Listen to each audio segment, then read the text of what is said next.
কুরবানি ওয়াজিব হবে। শুধুমাত্র টাকাই নয়, টাকার সঙ্গে কিছু রূপা কিছু সোনা থাকে, সেগুলো হিসাব করিলাম যদি, এবং বিজনেসের মাল যেগুলো থাকে, কারবারের মাল যদি সেগুলো হিসাব করার পর যদি 61,450 টাকা হয়, তাহলে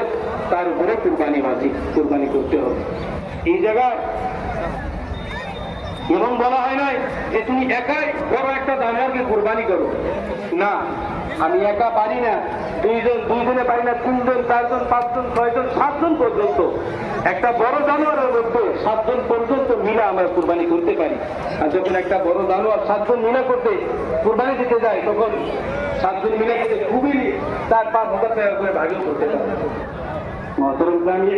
আল্লাহ রাস্তায় যদি আমরা এই 5-6 হাজার টাকা দিতে না পারি, যে জায়গায় ইব্রাহিম আলাইহিস সালাম তার সন্তানকে কুরবানি করেছিল,